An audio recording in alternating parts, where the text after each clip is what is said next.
Bonjour, bonsoir et bienvenue. Bienvenue à notre entretien numéro 105. Aujourd'hui, je vais encore vous parler de ce fléau qui gangrène Haïti et particulièrement Port-au-Prince. Je vais vous parler de ce fléau qui fait peur, qui démoralise et qui rend les gens inconfortables. Je vais vous parler encore du kidnapping, ce fléau qui fait mal. Et je crois que tout le peuple attend avec impatience la délivrance de Port-au-Prince. Et je crois que c'est correct de dire qu'il faut que cela arrête. Je crois très sincèrement que cette délivrance peut arriver n'importe comment, suivant le dessein de notre Dieu. Dieu peut utiliser qui il veut pour nous libérer de ce fléau, pour libérer son peuple. Il est souverain et dans sa souveraineté, il agit. Et sa souveraineté veut dire qu'il est au courant de tout ce qui se passe, les bonnes ou les mauvaises. Il a le plein contrôle des événements. Il a le contrôle des choses que nous aimons et des choses que nous n'aimons pas. Parce qu'il est Dieu. Il est souverainement élevé. Lorsque nous voyons que les événements se produisent, il y a deux interprétations, pas trois. Il y a deux interprétations que nous pouvons donner de ces événements. Soit que Dieu est l'auteur de ces événements, soit qu'il est l'auteur, soit qu'il les laisse arriver. Il n'y a pas trois interprétations. Beaucoup de gens agissent comme si Dieu est au courant seulement des bonnes choses qui arrivent dans le monde. C'est faux. C'est archi faux. C'est réduire notre Dieu. Il n'est pas l'auteur du mal, bien sûr. Il n'a pas créé le mal, car il est infiniment bon. Et le mal est venu lorsque l'homme a décidé, ou l'être humain a décidé de pécher. Mais le mal, ce n'est pas c'est pas quelque chose qui le surprend.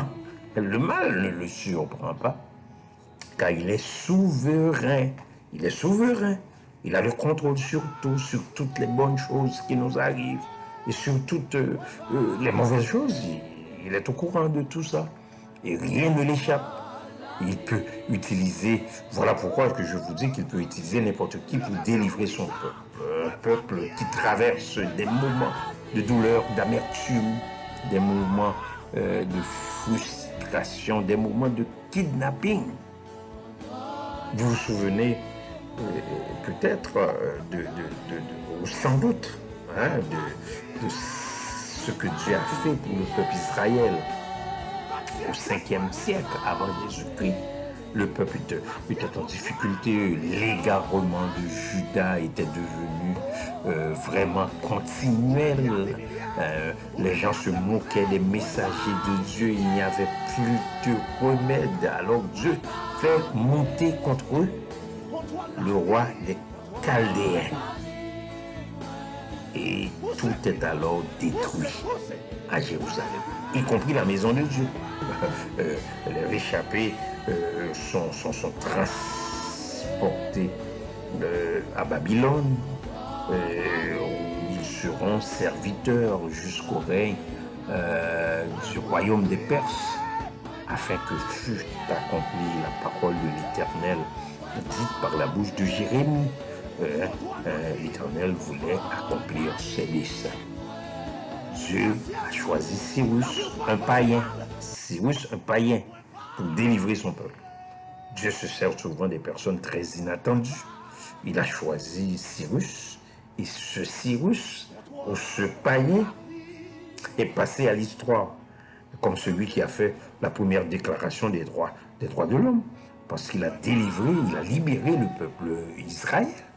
De plus, ce païen reçoit deux titres remarquables. Le berger est loin de l'Éternel. Titres qui ne sont donnés ailleurs qu'au Messie, comme David, qui était une figure du Messie qui allait venir. Donc, il est aussi appelé celui que l'Éternel a aimé. Et pourtant, Dieu ne parle jamais de cet homme comme s'il était vraiment son serviteur, mais il s'en est servi comme un instrument dans sa main pour la délivrance de Jacob, pour la délivrance de son serviteur, pour la délivrance d'Israël, son élu. Cyrus avait donc été suscité pour accomplir le bon plaisir de Dieu, c'est-à-dire ce païen. Haïti, Dieu peut utiliser n'importe qui pour te libérer. Il peut utiliser qui il veut, quand il veut, pour qui il veut. L'Éternel a saint Cyrus, un païen. Il va saint de force et pourtant cet homme ne le connaissait même pas. Haïti, Haïti, l'Éternel arrêtera le kidnapping chez toi de manière inattendue. Clébert Jean-Charles vous a parlé.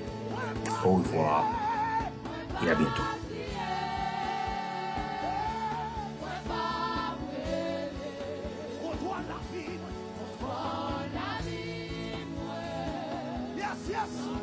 La vie ou pas passer mal.